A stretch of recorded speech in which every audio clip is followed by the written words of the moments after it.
Hello, नमस्कार. कशा आहात तुम्ही सर्व? तुम्हा सर्वांना आजचा दिवस आनंदाचा आणि आरोग्यदायी जावो. सर्वप्रथम तुम्हा सर्वांना श्री स्वामी समर्थ. आज मी उत्तर पूजा कशी करणार याचा व्हिडिओ मी तुमच्यासोबत शेअर करणार आहे. तर व्हिडिओ स्किप न करता शेवटपर्यंत नक्की पहा. तिसरा मार्गशीर्ष गुरुवारची पूजा खूप छान झालेली आहे. आणि पूजेच्या दिवशी खूप घाई असते, तर दुसऱ्या दिवशी सुद्धा उत्तर पूजा असते आणि बऱ्याच साऱ्या गोष्टी असतात. तर उत्तर पूजेची सुरुवात जी आहे ती पहिले देवीला नैवेद्यापासून करत असतो. देवीला मी धूप ओवाळून घेत आहे. तर जेव्हा आपण उत्तर पूजा करत असतो तेव्हा सुद्धा आईला ओवाळून घ्यायचं आहे आणि आईला नमस्कार करून घ्यायचा आहे. कारण उत्तर पूजा जरी असली तरी देवीला मी नैवेद्य दाखवत असते. तर सकाळी आपल्याला जे जमेल ते नैवेद्य आपण देवीला दाखवू शकतो.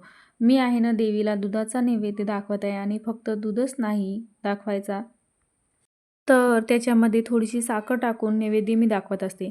आणि नैवेद्य दाखवताना खाली भरी चोखून काढायचा आणि त्याच्यावर नैवेद्याचं ताट ठेवायचं. असं असताना आपण सर्वांनी नैवेद्य हा दाखवत असतो, पण तो खाली नैवेद्याचं ताट खालीच ठेवून देत असतो. असं न करता भरीव चौकोन काढायचा आणि त्याच्यावर नैवेद्याचं ताट आपण ठेवायचं असतो. नंतर मी देवी आईला धूप वगैरे ओवाळून घेतलं आणि देवी आईच्या पाया पडल्या.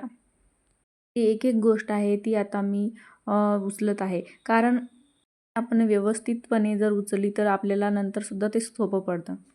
आणि आईला समायचना करायची आहे की जे पण काही चुकलं असेल तर त्याच्यासाठी माफी मागायची.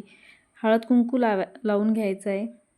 समयाचना स्तोत्र सुद्धा तुम्ही वाचू शकता. समयाचना स्तोत्र नाही म्हणू शकत तर आपण अशी देवीकडून काही चुकलं असेल त्याची माफी मागून घेऊ शकतो.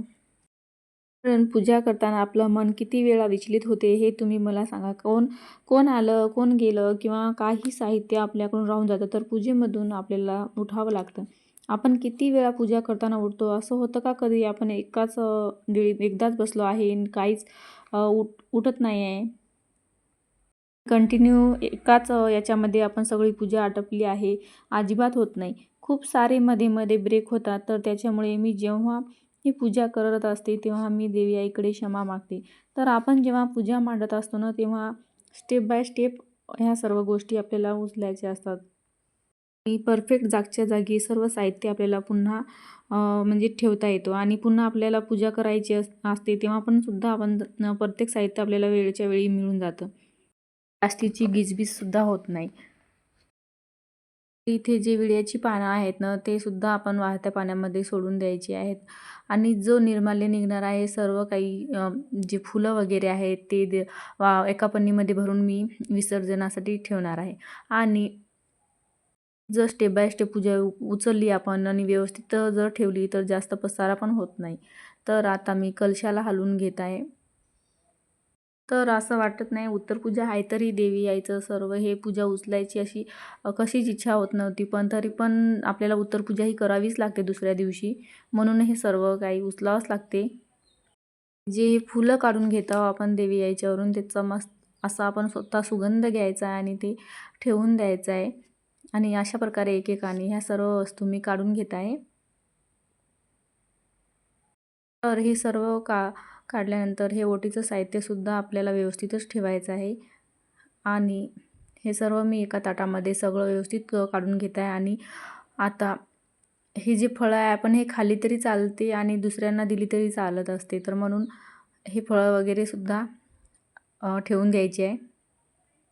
आणि जो हा फुलं वगैरे सर्व एकदाच जर आपण करून घेतलं सगळं व्यवस्थित एकेकानं तर सगळं होऊन जाते. नाहीतर पहिले हे सगळं हे करायचं आणि फुलं नंतर उचलायची मग ते तसंच राहून जातं. म्हणून सर्व काही एकेकानं स्टेप बाय स्टेपच आपण ह्या सर्व गोष्टी करायच्या असतात.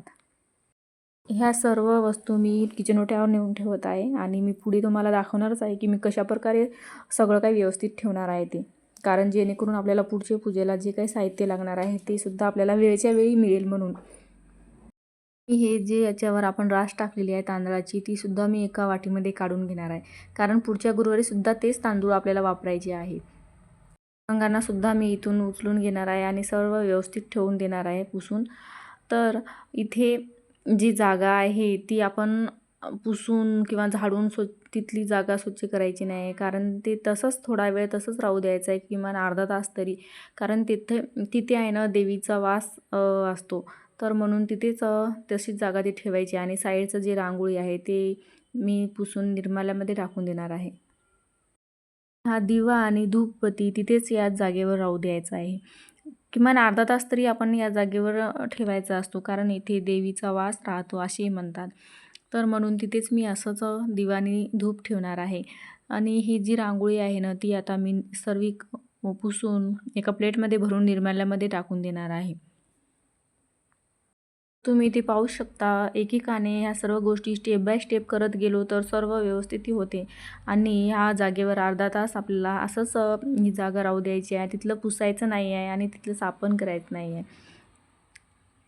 मी या चौरंगाला वगैरे पुसून स्वच्छ करून व्यवस्थितपणे मी ठेवून देणार आहे. पुढच्या पूजेसाठी आपल्याला हेच कामी लागणार आहे. तर हे जे पितळाचे भांडे आहे ना, त्यांच्यासाठी योग्य म्हणजे प्लॅस्टिकचे डब्बे आणि त्याच्या डब्यामध्ये जर पॅक करून ठेवलं आपण तर ते काळीसुद्धा पडत नाही आणि खराब होत नाही, जसेच तसे राहतात. म्हणून व्यवस्थित ते यांना मी डब्यामध्ये छानपैकी पॅक करून ठेवणार आहे.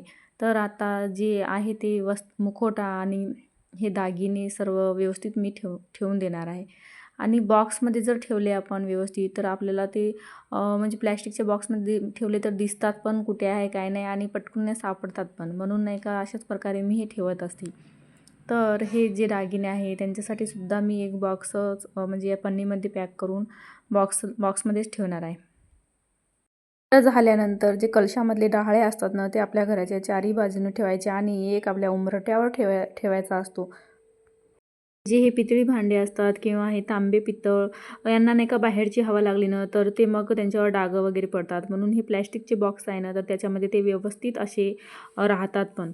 म्हणून मी प्लॅस्टिकचे बॉक्स यूज करत असते. हा जो नारळ आहे ना याला सुद्धा मी पाण्यामध्ये ठेवत असते, कारण की नारळाला तडा जाणार नाही म्हणून.